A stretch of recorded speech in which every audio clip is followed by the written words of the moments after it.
it's your girl Okwe, and today we'll be talking about a topic that has been on my mind and I've been going in and out in my brain, like whether I should talk about it or not.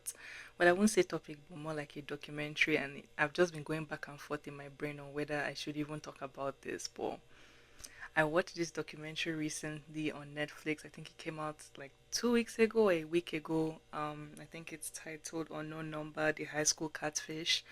And when I tell you guys, as somebody that has watched a lot of sick, twisted documentaries on Netflix, this one takes the cake. Like, I have watched some crazy shit on Netflix, but this one, my mouth was on the floor from the beginning to like the middle to like the plot twist to like the end. I was in shambles. Like, this was the most unhinged documentary of all time, or this year. Let me not exaggerate too much. The most unhinged documentary of this year that Netflix has released ever this year.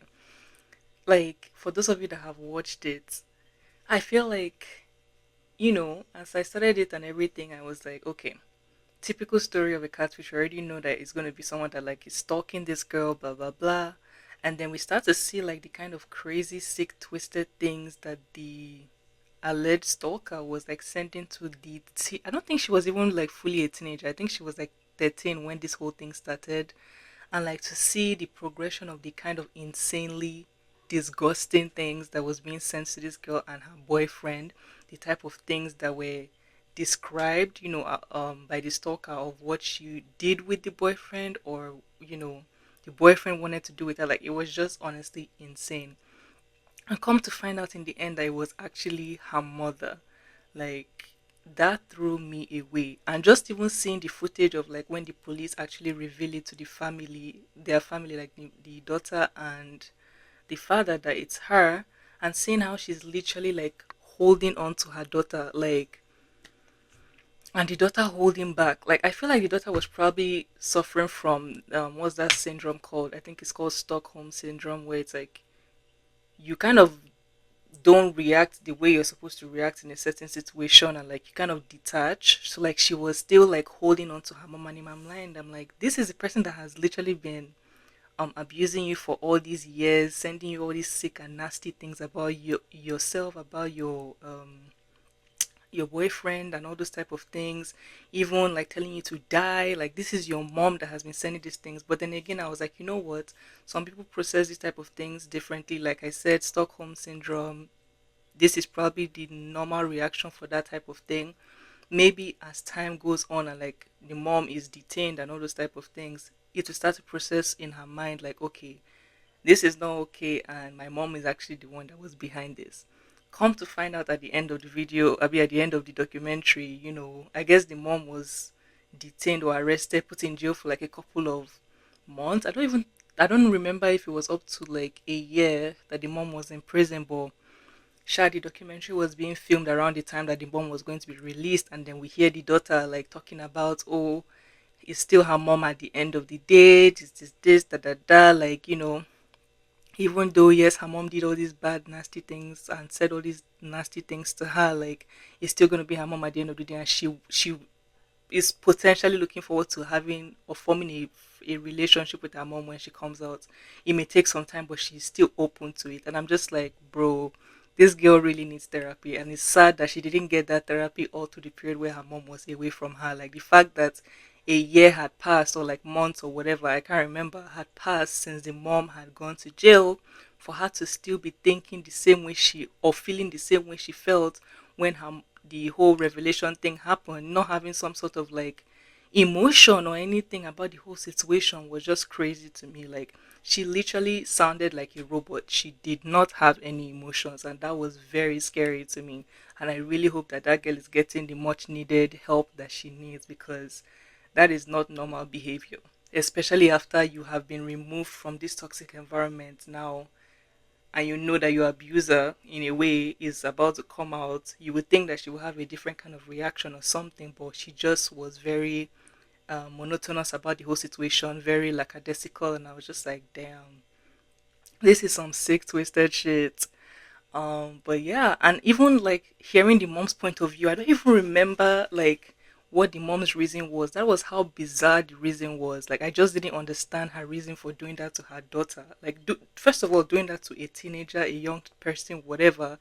Teenager, adult, anybody, nobody should go through stalking, nobody should go through cyberbullying. But for you to have done that to your daughter, sending her even things like, oh, you should kill yourself and all those type of things, like very sensitive stuff and all that, or very disgusting things you were describing about doing with her teenage boyfriend as well. Sorry, there's nothing you can say to rationalize that. There's no reason, no form of explanation you can give that will make me understand that you as a mother would send that to your child, would sit down and be texting those things to your daughter and not like have any ounce of shame, any ounce of disgust. Like it's just sick. Even thinking about it right now is so sick in my mind. But yeah, her reasoning just didn't make sense, and I don't even care to remember what she said was the reason because it just would never make sense. It didn't make sense in the documentary. It still doesn't make sense to me right now, and it would never make sense to me and probably all the viewers of this documentary. But yeah, or her talking about, oh, even though she was telling her daughter that she should go and off herself and everything, she knew that she wasn't going to do it. What? Like just even the sheer lack of remorse from the mom when she was talking about the things that she did and the things that she said, or the whole experience was just like, wow. If this is your mom, who needs enemies for real? Like for your mom to have been able to do this, without any ounce of sympathy, without any ounce of morale, any ounce of like, I don't know, like care in the world to her daughter, her only child, for years, like when she was 13 to like when she was 16 or something. Like this went on for a long time.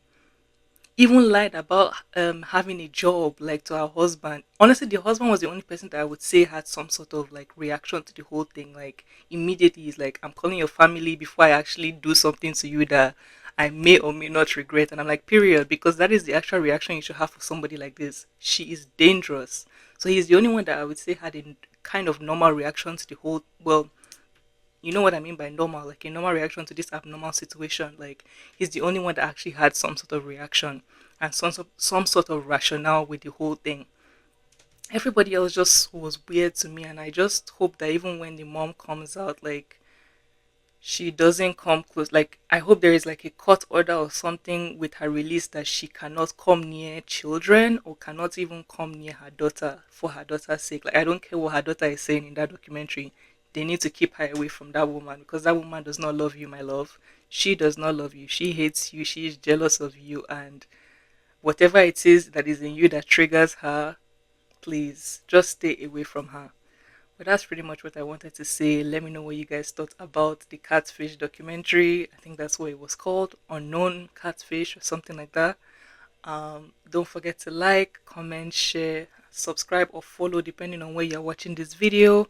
At the Nigerian Yapa, and I will see you in my next one. Bye.